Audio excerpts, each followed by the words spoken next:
ni apporter leen à 100% soutien.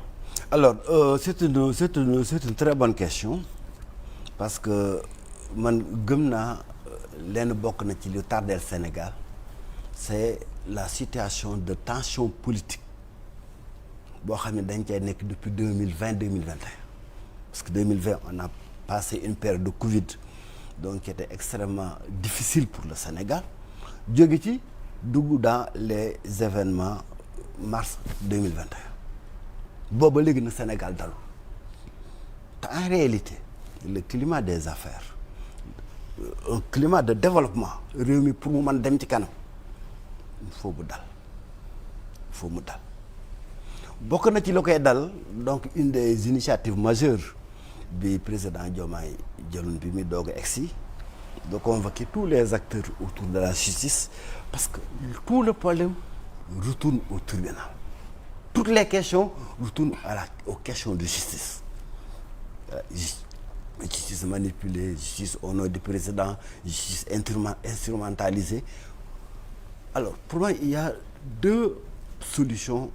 Mais l'instrumentalisation continue. Malheureusement.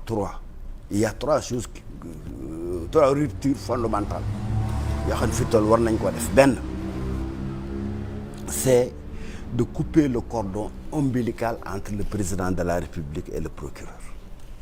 Ça fait partie des réformes indispensables nécessaires même du point de vue psychologique. dina apaiser nit ñi. Tey dafa jot buñ jàppee Maïmouna duñ ni il a reçu le procureur a reçu au nom du ministre qui a reçu au nom du président de la République. Donc de point de vue psychologique loolu dafa jot et que ça a été toujours une option xeex boo xam ni Cheikh Dieng daf ko yàgg a xeex que ni justice bokk na ci li koy may mu moom boppam. Donc cette réforme là donc d'abord donc de couper le cordon ombilical entre le président et le procureur. Benn deuxièmement c'est de qu'on arrive à ce que tous les articles 80 et suivants donc depuis Abdou Diouf ñu ngi koy xeex c'est tout ce qui est les offenses au chef de l'État cette partie du code qui est monarchique là il faut que ñu extirper ko de notre code pénal. Deuxièmement. Troisièmement, un juge des libertés. Ça fait partie des éléments fondamentaux du programme Fépp Tawfekh. Tey le procureur a trop de pouvoir dans ce pays. Ku ko neex mu tëj ku ko neex mu tijji.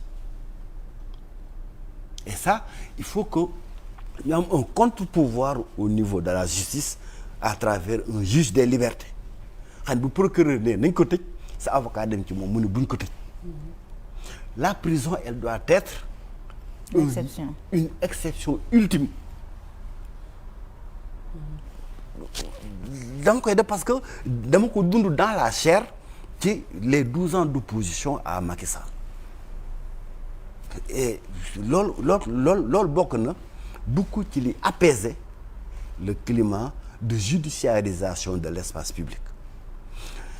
Le deuxième élément et ça je crois fondamentalement je pense qu'il faut que on aille vers donc un apaisement politique général et tey ces réformes là autour de la justice mën nañoo nekk un bon prétexte que le président de la République appelle la classe politique.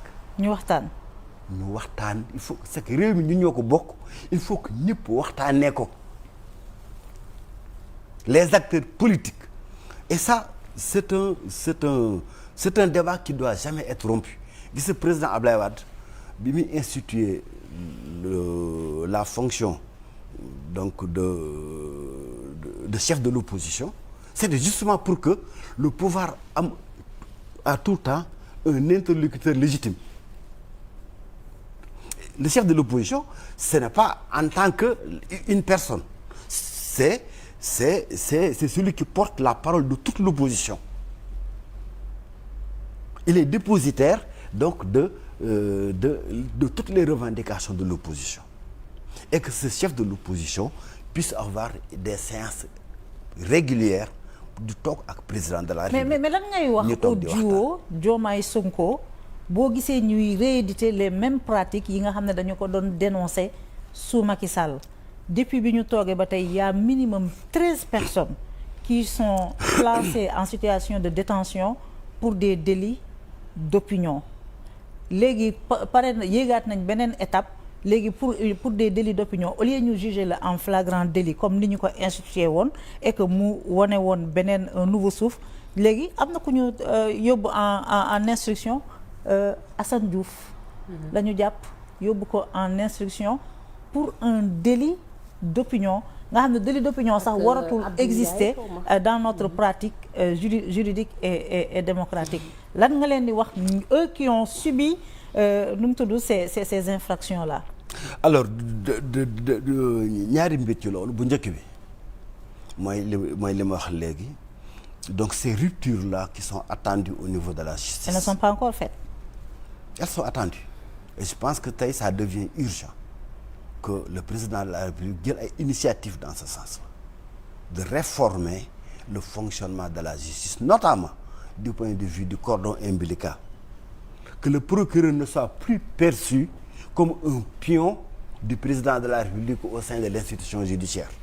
Parce koo wax ñu ni pion du Premier ministre. koo wax ñu ni donc le procureur il répond au ministre de la Justice qui répond donc du président de la République.